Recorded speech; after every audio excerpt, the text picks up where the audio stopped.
আসসালামু আলাইকুম প্রিয় শিক্ষার্থীবৃন্দ, নিশ্চয়ই তোমরা ভালো আছো।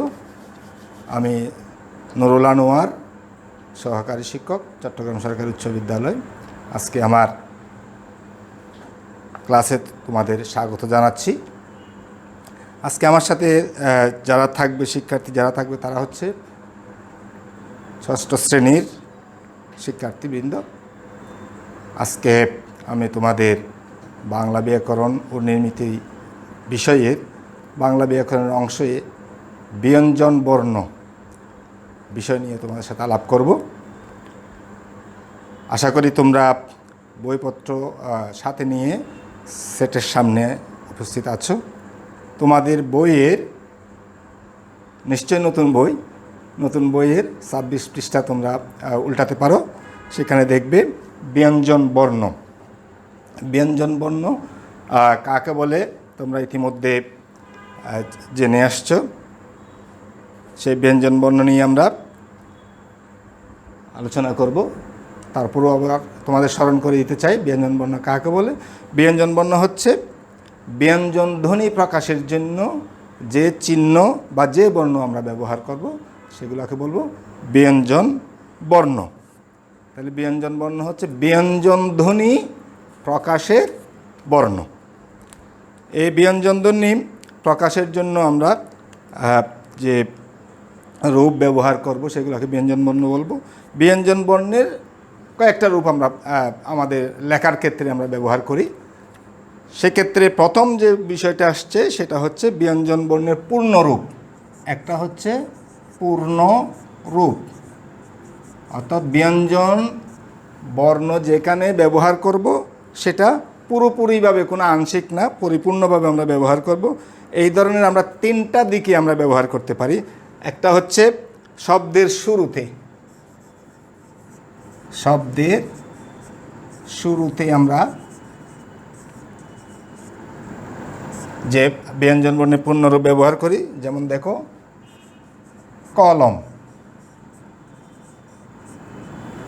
কলম, খাতা। তাহলে শুরুতে আমরা ক, খ এগুলো আমরা পরিপূর্ণ রূপে ব্যবহার করছি। যে ব্যঞ্জন বর্ণ যেরকম বর্ণ আছে সেই বর্ণটা পুরোপুরি আমরা লিখি। এছাড়াও আমরা শব্দের মধ্যেও ব্যবহার করতে পারি। শব্দের মধ্যে আমরা পূর্ণরূপ ব্যবহার করি।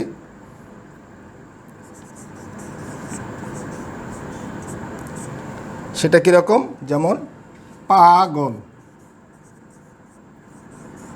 পাগল, সকল ইত্যাদি। এই যে পাগলের গ, এই ক, এটা ব্যঞ্জন বর্ণ। গ ব্যঞ্জন বর্ণ, ক ব্যঞ্জন বর্ণ। শব্দের মাঝে আমরা ব্যবহার করছি। শব্দের শেষেও আমরা ব্যবহার করতে পারি। শব্দের শেষে, যেমন অলক,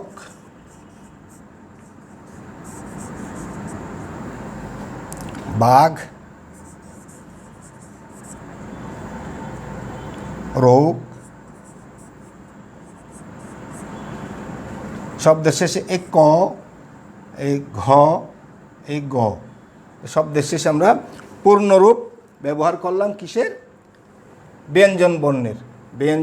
তাহলে আমরা বুঝতে পারলাম ব্যঞ্জন বর্ণের পূর্ণরূপটা অর্থাৎ পরিপূর্ণ রূপটা শব্দের শুরুতে আমরা ব্যবহার করতে পারি, শব্দের মাঝেও ব্যবহার করা যায়, শব্দের শেষেও ব্যবহার করি। অর্থাৎ আমরা যে কোনো শব্দের আগে পরে মাঝে আমরা ব্যঞ্জন বর্ণের পূর্ণরূপটা ব্যবহার করি।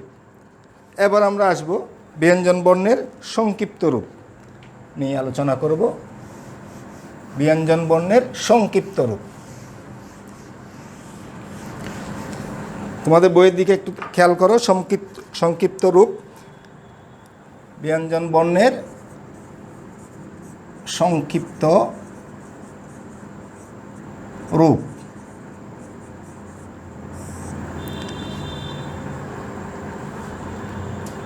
কিছু ব্যঞ্জন বর্ণ বইতে দেখো, তোমাদের লেখায় আছে, আমি পরে শোনাচ্ছি 27 পৃষ্ঠা।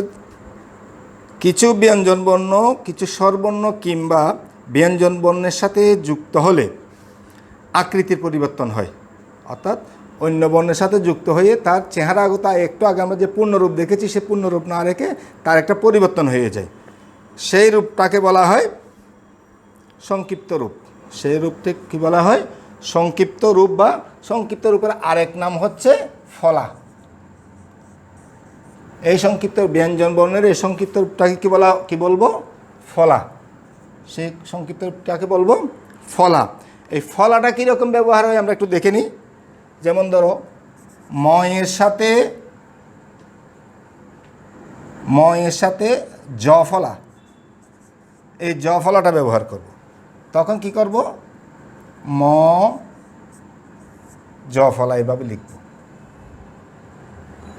আবার ময়ের সাথে যখন র ফলা ব্যবহার করব তখন লিখব ম র ফলা। আর চেহারাটা রয়ের জন্য এক জায়গায়, জয়ের জন্য আরেক জায়গায় অন্যরকম।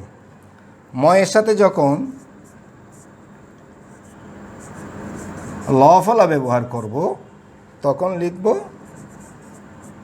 ম ল বলি। ঠিক একই রকম ময়ের সাথে যখন ব ফলা ব্যবহার করব তখন হবে ময় ব। এইভাবে আমরা ফলা ব্যবহার করি। এই ফলা আমরা এখানে 4টা ফলার কথা লিখেছি। এছাড়া আরও কিছু ফলা আছে, যেমন তোমাদের বইতেই আছে। বই থেকে আমি উদাহরণ দিচ্ছি, তোমরা বইয়ের দিকে একটু খেয়াল করো।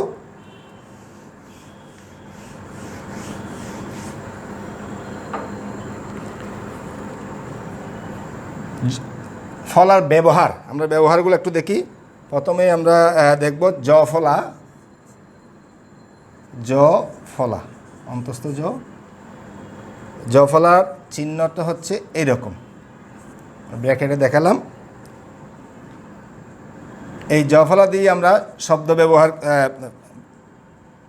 শব্দ লিখি, যেমন ব্যাং, ব জ ফলা আকার ও। ধান্য, দ আকার দন্ত ন জ ফলা। সহ্য, স হ জ ফলা। তাহলে আমরা জ ফলা ব্যবহার দেখলাম। এবার আমরা দেখি ব ফলার ব্যবহার। ব ফলাটা কীরকম? ছোট্ট, অর্থাৎ এটা নিচে বসবে, এই জন্য ছোট। যেমন শ্বাস, বিম্ব, অশ্ব।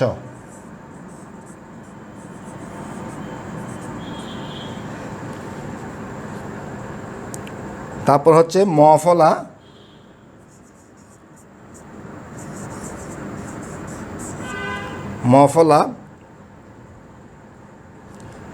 মফলাটা তোমরা একটু খেয়াল করবে।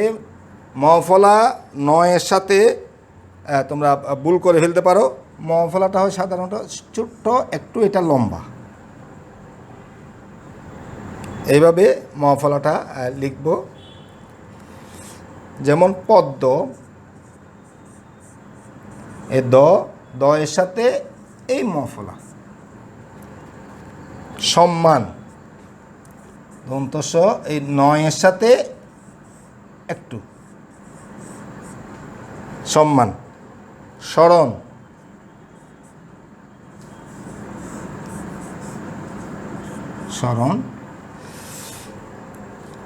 তারপরে আমরা দেখি এবার রফলা।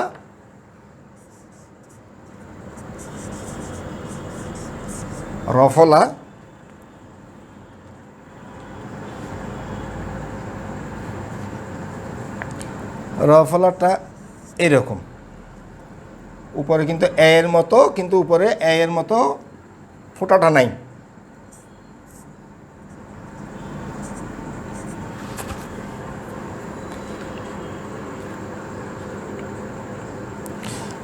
যেমন প্রমাণ, প এর সাথে র ফলাটা এভাবে দিই, প্রমাণ,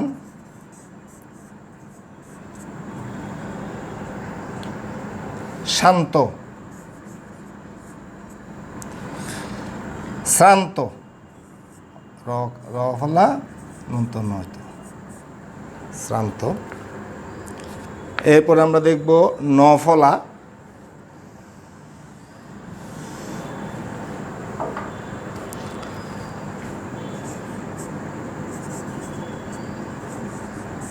নফলা, নফলাটা তাও নিচে, যেমন রত্ন, রত্ন, স্বপ্ন ইত্যাদি। তারপর আসি লফলা,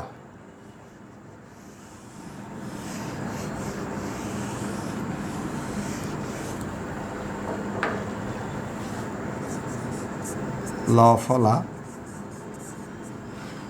লফলাটাও ল ছোট্ট করে লটা নিচে বসে, যেমন অম্ল, অম্ল, ম্লান,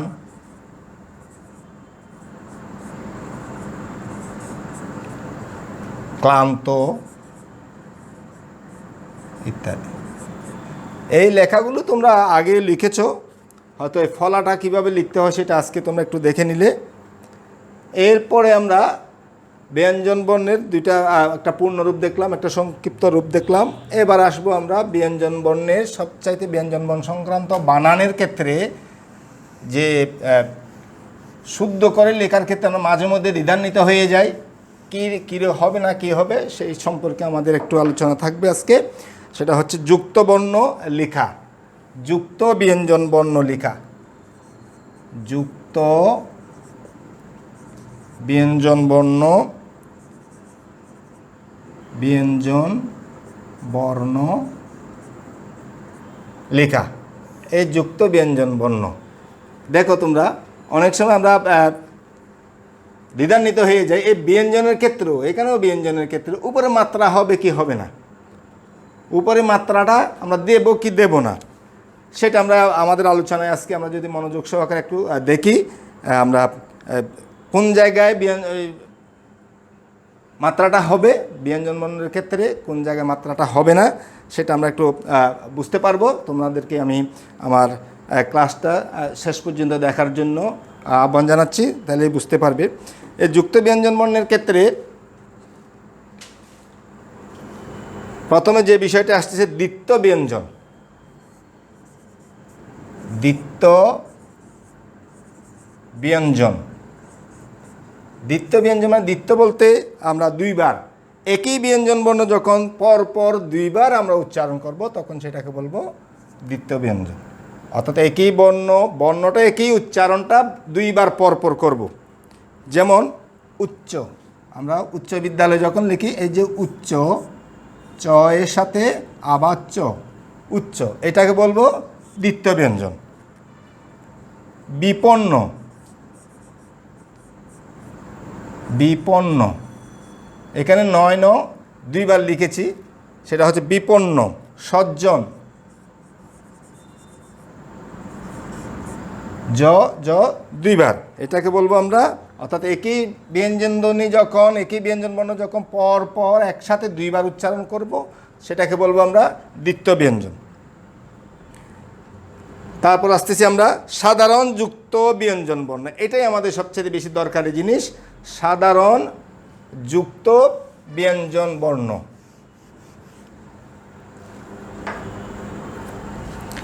সাধারণ যুক্ত ব্যঞ্জন বর্ণ। সাধারণ যুক্ত ব্যঞ্জন বর্ণ কি? কয়েকটা শব্দ যদি একত্রে পাশাপাশি যুক্ত হয়ে ব্যঞ্জন ধ্বনি যুক্ত হয়ে আমরা শব্দ গঠন করি সেটাকে বলবো ব্যঞ্জন, সাধারণ ব্যঞ্জন যুক্ত বর্ণ। সেক্ষেত্রে আমরা দুইটা ব্যঞ্জন যুক্ত হতে পারে, তিনটা হতে পারে, চারটাও হতে পারে। দুইটা যুক্ত করতে পারি আমরা, তিনটাও যুক্ত করতে পারি, চারটাও যুক্ত করতে পারি। যেমন দুইটা দিয়ে আমরা যখন দেখি তখন দেখো রক্ত যখন লিখব, রক্ত, এখানে কয়টা করছি এই যুক্ত বর্ণটা? এটা করছি ক যুগ ত, কয়টা হলো? দুইটা। বৃদ্ধ, এইটাকে আমরা বিশ্লেষণ করি দ যুগ ধ, বৃদ্ধ।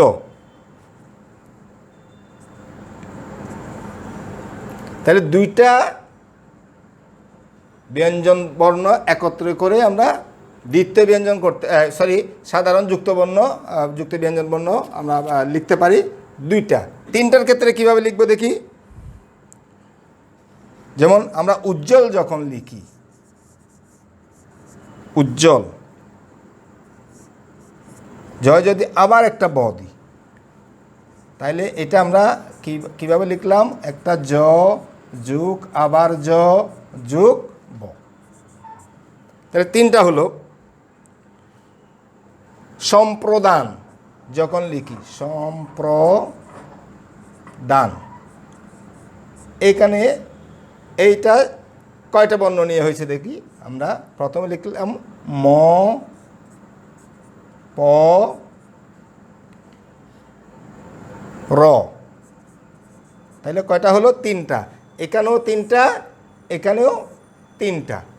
এবার দেখি আমরা চারটা কীভাবে যুক্তবর্ণ করি। যেমন আমরা দেখি স্বাতন্ত্র,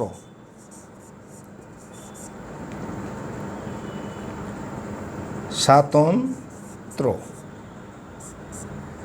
এখানে দেখি আমরা এইটা কয়টা যুক্তবর্ণ। এখানে আছে, প্রথমে আছে ন, তারপরে ত, র, তারপর জ ফলার জন্য জ। কয়টা হলো? চারটা। তাহলে চারটা বর্ণ দিয়েও আমরা কি করতে পারি? যুক্তবর্ণ তৈরি করতে পারি। তাহলে সাধারণ যুক্ত ব্যঞ্জন বর্ণ কয়টা বর্ণ দিয়ে হতে পারে? দুইটা, তিনটা এবং চারটা দিয়েও হতে পারে। এবার আমরা কিছু বর্ণ লিখতে গিয়ে বানানে যে এখানে আমরা ভুল করি সেই সব বিষয় বেশ কয়েকটা আছে তোমাদের বইতে। আমি অল্প কয়েকটা তোমাদের দরকারি যে জিনিসগুলো সেটা দেখিয়ে দিচ্ছি। প্রথমে যে যুক্ত বর্ণ ব্যঞ্জন বর্ণ এটা, এই যে আমরা কেউ ক্ষীয় বলি, কেউ কয়স বলি, এইটার মধ্যে কি কি আছে? এটার মধ্যে আছে ক এবং মূর্ধন্য ষ, ক এবং মূর্ধন্য ষ। তারপর আরেকটা যে জিনিস আমরা দেখি সেটা হচ্ছে বেশি আমাদের ভুল হয় এই জিনিসটাকে আমরা ভুল করি মূর্ধন্য ষ এর সাথে ইও আছে মনে করে। এটা ইও না, এটা হবে মূর্ধন্য ন। মূর্ধন্য ষ এর সাথে মূর্ধন্য ন। আরেকটা আছে, এটার সাথে অনেকটা মিল, এইভাবে নিচেরটা কিন্তু কয়ের মতো না, নিচের দিকে নামবে। এটা হবে হ এবং ম, হ এবং ম। এবার আমরা আর দুই একটা ব্যঞ্জন বর্ণের বানান দেখব, যুক্ত ব্যঞ্জন বর্ণের বানান যেগুলো আমাদের ভুল হতে পারে। যেমন আমরা যখন জ্ঞান লিখি, জ্ঞানের ক্ষেত্রে যে যুক্ত বর্ণটি লিখি আমরা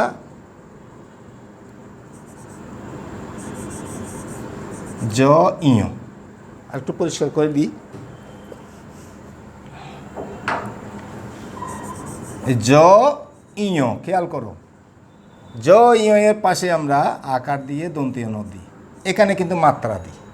তাহলে এটা আমরা একটু দেখি। প্রথমে বর্গীয় জ, তারপরে যোগ ইয়। যখন দেখবে যে মাত্রাওয়ালা বর্ণটি ব্যঞ্জন বর্ণটি আগে, সেক্ষেত্রে মাত্রা হবে, অর্থাৎ এখানে মাত্রা হবে। আর যখন দেখবে, যেমন দেখো গঞ্জ যখন লিখি আমরা, তখন কিন্তু মাত্রা দিই না। কেন মাত্রা দিই না? তখন মাত্রা ছাড়াটা আগে লিখি, ইয় তারপরে জ। এক্ষেত্রে গঞ্জে ইয় জ এর উপরে মাত্রা হবে না। আর এক্ষেত্রে জ যেহেতু আগে, মাত্রাওয়ালাটা আগে উচ্চারণ করি, তখন আমাদের মাত্রা দিতে হবে।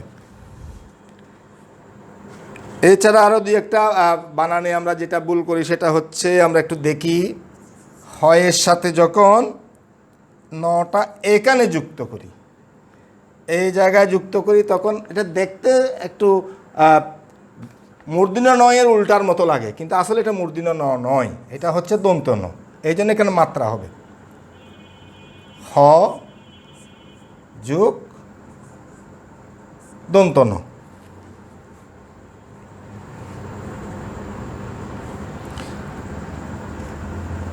যেমন আমরা লিখি সায়ান্ন, এখান থেকে আমরা শব্দ তৈরি করতে পারি সায়ান্ন, এটা হবে দন্ত ন।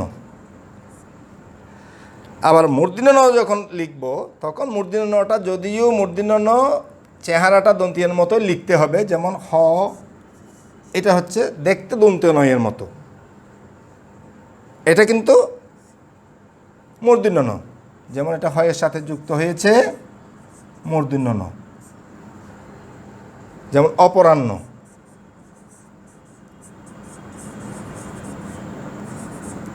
অপরাহ্ন, এটা মূর্ধন্য ন, লিখতে দেখতে অনেকটা দন্ত নয়ের মতো, কিন্তু এটা হবে মূলত বর্ণ হিসেবে মূর্ধন্য ন। এখন আমাদের মনে রাখার উপায়টা কি? কোথায় দন্তীয় ন উপরে দিব না দন্তীয় নিচে দিব, নিচে দিব না উপরে দেব, উপরে দিলে দন্তীয় ন, নিচে দিলে মূর্ধন্য ন। এখন মূর্ধন্য ন হবে না দন্ত ন হবে, এটার জন্য আমাদের সাধারণ একটা সূত্র হচ্ছে, যখন এই নয়ের আগে পূর্ববর্তী শব্দ যদি রি অথবা র হয়, সেক্ষেত্রে আমরা মূর্ধন্য ন ব্যবহার করব। রি অথবা র হলে সেক্ষেত্রে মূর্ধন্য নয়ের ব্যবহার করবো, অর্থাৎ তখন মূর্ধন্য নটা নিচে আসবে।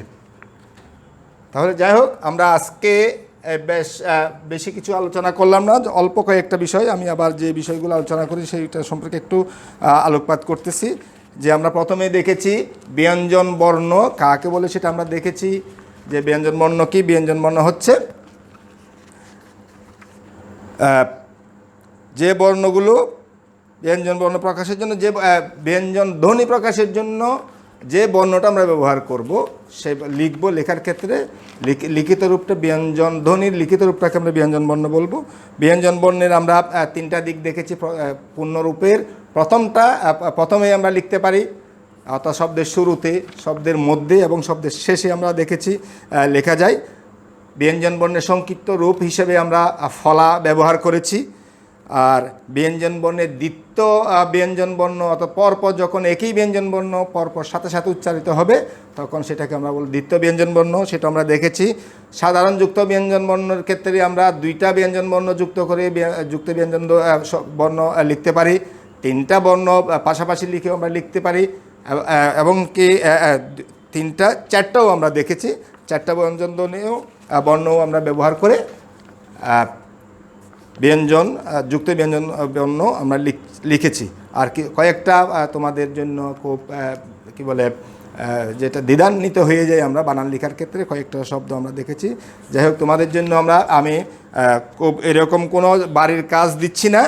তোমরা তোমাদের বইয়ের 27 এবং 28 পৃষ্ঠার যে ব্যঞ্জন বর্ণগুলোর বিশ্লেষণ করে লেখা আছে, সেগুলো একটু মনোযোগ সহকারে দেখবে এবং কয়েকবার খাতায় লিখে এটা প্র্যাকটিস করবে। সবাইকে ধন্যবাদ জানিয়ে সবাই সুস্থ থাকো, ভালো থাকো এ কামনা করে বিদায় নিচ্ছি। আল্লাহ হাফেজ।